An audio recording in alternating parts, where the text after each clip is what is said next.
Saya sekarang di kota Wina. Ini ibu kota Austria, tapi banyak juga yang menyebut ini ibu kota dari musik klasik. Karena di sini musik klasik tidak hanya sekedar musik, ia menjadi nyawa kota ini. Denyut musik klasik bisa kita rasakan di lorong-lorong kota Wina, apalagi di sini di Sungai Danub. Di sini 150 tahun yang lalu, Johann Strauss membuat dan mengubah musik berjudul Blue Danube, satu musik yang abadi hingga hari ini. Ini Blue Danube berkisah tentang suasana Danube yang biru. Padahal kita tahu di sini, kalau kita lihat, tak ada warna biru di sana, karena biru di sini adalah ungkapan romantis seorang seniman kepada suasana dari Sungai Danube. Dan memang ia dengan musik waltz-nya itu mengajak kita yang mendengar lagu ini ikut menari, bergerak seperti derasnya Sungai Danube. Di belakang saya sekarang ini patung Beethoven, salah satu raksasa komposer musik di samping Johann Strauss yang tadi, juga Mozart, juga Schubert. Pas pula ini patung ini berada di belakang hotel tempat saya menginap. Ini satu patung dibuat di tahun 1880, 53 tahun setelah wafatnya Beethoven. Dan ini ikut menambah satu aura Wina sebagai ibu kota dari musik klasik. Mengapa musik klasik ini penting sebagai fondasi peradaban modern? Karena musik ini secara umum, termasuk juga musik klasik, ia membawa pesan dengan bahasa universal.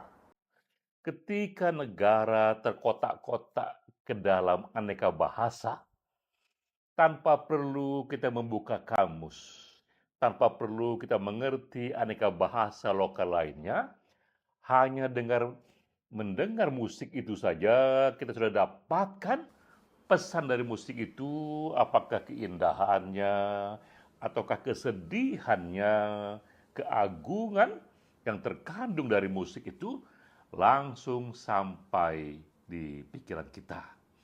Dan juga seni ini dari musik klasik ini, ia pun menjadi fondasi bagi perkembangan aneka seni lainnya sebagai salah satu variabel peradaban modern.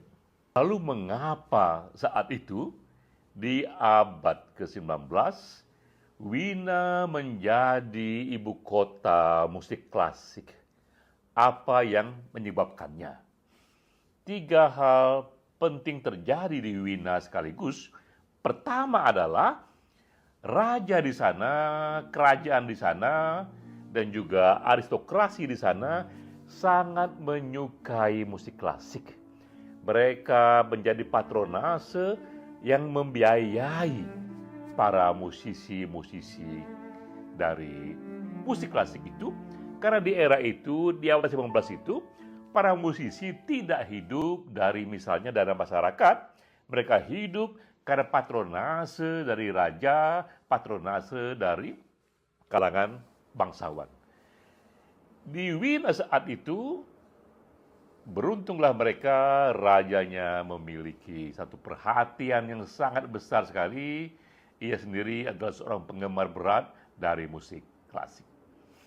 Kedua juga di era itu, para jenius musisi klasik itu berkumpul di Wina, berkarya di sana. Ada Johann Strauss di sana, ada Beethoven di sana, ada Mozart di sana, ada Schubert di sana. Bahkan kalau kita mengunjungi kota Wina ini, kita melihat ada aneka museum di sana, rumah tempat tinggalnya Johann Strauss, rumah tempat tinggalnya Mozart, tempat tinggalnya misalnya juga berbagai musisi lain, karena memang di sinilah mereka berkarya, di sinilah mereka saling memberikan inspirasi. Ketiga juga yang mempengaruhi adalah komunitas penggemar musik klasik juga tumbuh di sini, Sehingga ketika terjadi konser musik klasik, itu juga minta ampun ramai sekali yang mengunjunginya, sehingga dengan sendirinya komunitas dan ekosistem bagi musik klasik tak ada yang sekuat di Wina dibanding di negara-negara lain. Akibatnya Wina pun menjadi cahaya bagi musik klasik. Namun kemudian pelan-pelan musik klasik pun menurun dominasinya, tak lagi seperti dulu. Mengapa? Karena setiap zaman membawa selera musiknya sendiri. Pelan-pelan kemudian musik klasik digeser dominasinya dengan datangnya musik jazz, datangnya musik blues, datangnya musik pop, datangnya era The Beatles. Zaman pun bergeser seleranya, dan kedua juga memang konser musik klasik ini minta ampun mahalnya, puluhan musisi berkumpul di sana, latihan serius sekali.